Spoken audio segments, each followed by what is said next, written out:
पौलचे तिमोथीला दुसरे पत्र यातून घेतलेले वाचन. माझ्या सुवार्तेप्रमाणे मेलेल्यांतून उठवलेला दाविदाच्या संतानांतील येशू ख्रिस्त याची आठवण ठेव.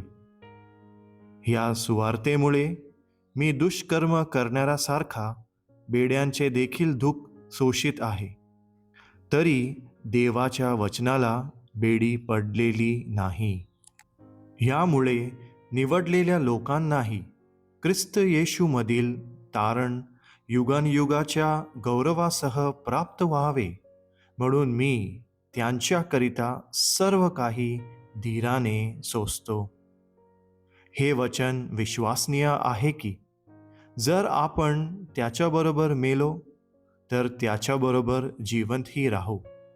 जर आपण धीराने सोसतो तर त्याच्याबरोबर राज्यही करू. आपण त्याला नाकारू तर तोही आपल्याला नाकारील. आपण अविश्वासी झालो तरी तो विश्वसनीय राहतो, कारण त्याला स्वतःविरुद्ध वागता येत नाही. तू या गोष्टींची त्यांना आठवण दे.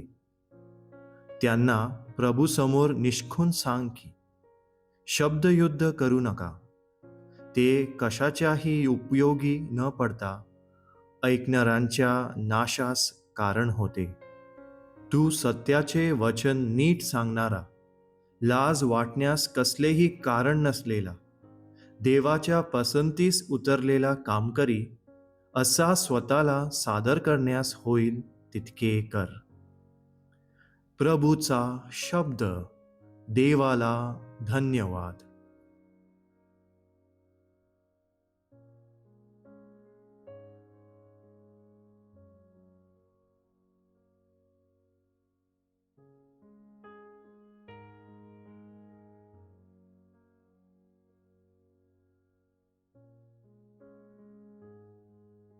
मार्क लिखित पवित्र शुभवर्तमानातून घेतलेले वाचन. शास्त्र्यांपैकी एक जण त्यांचा वाद ऐकून आणि येशूने त्यांना समर्पक उत्तर दिले हे पाहून पुढे आला आणि त्याने त्याला विचारले, सर्वात पहिली आज्ञा कोणती? येशूने उत्तर दिले, पहिली ही की, हे इस्रायला, ऐक, आपला देव परमेश्वर हा अनन्य परमेश्वर आहे आणि तू आपला देव परमेश्वर याच्यावर संपूर्ण मनाने, संपूर्ण जीवाने, संपूर्ण बुद्धीने आणि संपूर्ण शक्तीने प्रीती कर. दुसरी ही की, जशी स्वतःवर तशी आपल्या शेजाऱ्यावर प्रीती कर.